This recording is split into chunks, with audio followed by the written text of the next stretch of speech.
चीन ने जम्मू कश्मीर के शख्सगाम घाटी इलाके को अपना बताया है। चीनी विदेश मंत्रालय के प्रवक्ता ने कहा है कि जिस इलाके को लेकर सवाल उठ रहे हैं वह तो चीन का हिस्सा है। इस इलाके में इंफ्रास्ट्रक्चर बनाना चीन का अधिकार है और इस पर कोई सवाल नहीं उठाया जा सकता। चीन इसी इलाके में सीपैक के जरिए पाकिस्तान तक सड़क बना रहा है। भारत शख्सगाम घाटी में किसी भी विदेशी अवैध निर्माण के खिलाफ रहा है। भारत ने कुछ दिन पहले ही इस इलाके में चीन के कंट्रोल को अवैध कब्जा बताया था। आपको जानकारी दे दें कि पाकिस्तान ने 1948 में शख्सगाम घाटी पर अवैध कब्जा किया था और फिर 1963 में यह इलाका चीन को गिफ्ट में सौंप दिया।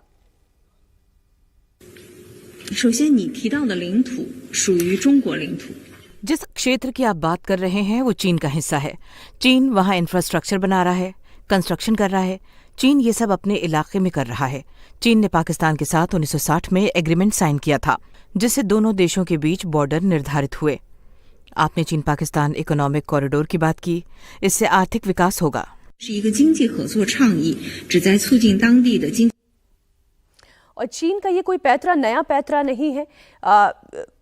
भारत 1 इंच भी नहीं छोड़ेगा ये कहना तो ठीक है, लेकिन जिस तरीके से चीन अपनी विस्तारवादी नीति पर काम कर रहा है, इसमें शारदा नदी के ऊपर नेपाल की तरफ एक डैम बनाना भी शामिल है, तो ये सारी भारत की चिंताएं बढ़ाता है। देखिए, ये चीन की विस्तारवादी नीति जो है ये धीरे धीरे करके भारत का बॉर्डर खाना हो। वो सेंट्रल एशिया को छोड़ दीजिए तो हमेशा साउथ एशिया के कंट्री, सेंट्रल एशिया के साथ तो उसने समझौता कर लिया उन तमाम देशों के साथ, अपनी तरह के जो लोग हैं उनके। साउथ एशिया में वो हमेशा उसकी लगातार कोशिश रहती है कि भारत का कुछ हिस्सा वो समय समय पर कब्जा करता रहे, किसी तरह से खाता जाए। ये उसकी रणनीति रही है, हमेशा रही है चाइना की रणनीति। इसी रणनीति के तहत वो अरुणाचल प्रदेश पर दावा कर रहा है। ये शख्सगाम घाटी का मामला भी आप बताइए आपने कि इतना पुराना है। 1948 में जो पहला भारत पाकिस्तान की पहली लड़ाई हुई थी, उसी में ये हिस्सा पाकिस्तान के पास चला गया। ये गिलगित बाल्टिस्तान का हिस्सा है, लेकिन ट्रेडिशनली हमारा एक भारत का हिस्सा रहा है ये। और अभी भी ये लोग बताते हैं वहाँ कि जो तमाम नाम हैं उस शख्सगाम घाटी की, पहाड़ियों के, नदियों के, कस्बों के, वो सब लद्दाखी नाम हैं या बाल्टी नाम है, जो बाल्टिस्तान की भाषा थी। तो ये उसका हिस्सा रहा है। और हमारे हिंदू राजा होते थे वहाँ, और वो राजा अपने उन लोगों के साथ आसपास के दूसरे इलाकों से उनके अच्छे संबंध थे, लेकिन ये हिंदू राजाओं का इलाका था, वहाँ हिंदुस्तान का राज था ये। और उस पर 1948 में जब उस लड़ाई में उसने पाकिस्तान ने कब्जा किया और अपने को उसने स्ट्रॉन्ग करने के लिए 63 में एक अवैध संधि करके इसने चाइना को दे दिया।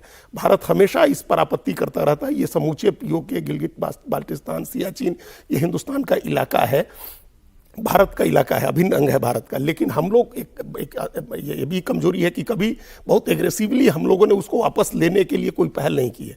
ये अवैध कब्जा है, हमारा अभिन्न अंग है, ये कह के हम लोग काम चलाते हैं। यही हम लोग अरुणाचल प्रदेश के लिए बिल्कुल एग्रेसिव होने की जरूरत है। और हम लोग चाइना के साथ जब तक वो तेवर नहीं दिखाएंगे, भाई चाइना का पूरा ये अवैध कब्जा है तिब्बत के ऊपर, 4000 किलोमीटर की हमारी सीमा तिब्बत के साथ लगती है।